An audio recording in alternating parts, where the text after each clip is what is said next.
Good afternoon, everyone, and thank you for being here with us today.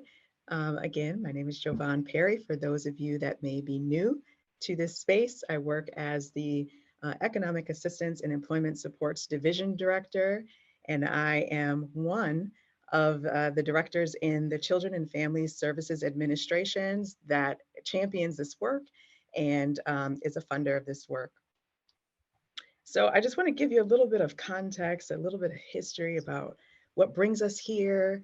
Our vision for whole family systems is to create a systems initiative to shift and change the systems across government and organizations so that they truly enables and supports whole family approaches and responses to families' challenges that encompass all aspects of their lives, including well-being, family preservation, housing, childcare, health, and economic stability. And our goals for this vision are really to center in our partnership between the state of Minnesota, local sites across Minnesota. The Build Initiative is providing management and technical assistance to the state in this effort, and they do much, much, much more than that. But our collective goal, is to improve and bring stability to the health and well-being of children and families, and to lift up experiences and knowledge of communities and families, as well as develop a community of learning, which includes local communities and tribal governments, state agencies, and partners, so that we can learn together. Within a whole family systems, we again, being state agencies, tribes, counties, cities, community organizations, and families themselves, we come together around a specific problem and opportunity. There is a disconnect between the problems that our communities and families experience and the current solutions in policy and programs that are in place right now within our system. Those problems being those that are familiar to you, that you know: homelessness, poverty, disparities, just to name a few. Examples of those that are in place are, our state's current funding system.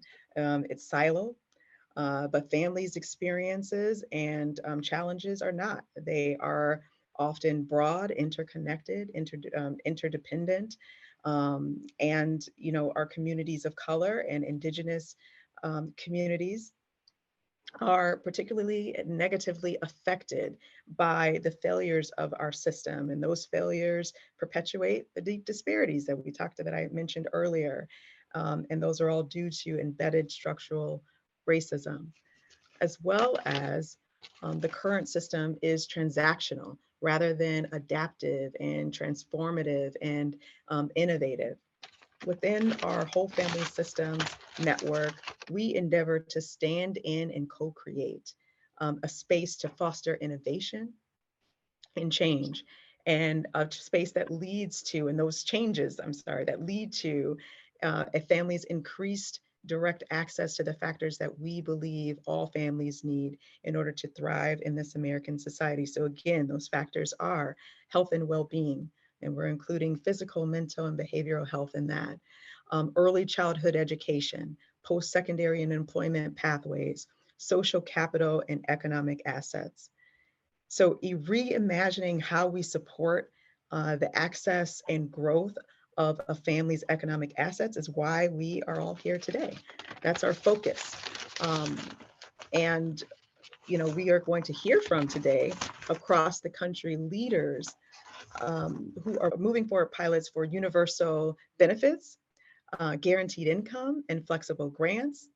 They are implementing culturally specific models, unconditional models, and models that do not have a paternalistic approach. We will hear from three of those very, very dynamic leaders today in this conversation, and I invite you to lean into that. So just a little bit about the series purpose. We have structured this as a three-part series. Our purpose was to build foundational knowledge and shared meaning for cash transfer initiatives in Minnesota, to develop a collaborative approach to implementing cash transfer initiatives across Minnesota, and to create a Minnesota cash transfer community of practice where we can, again, learn from each other. Our session one was to really gain the knowledge about the implementation of guaranteed income initiatives in different contexts to support implementation in Minnesota, and also to provide opportunities for relationship building and collaboration around family economic stability in Minnesota.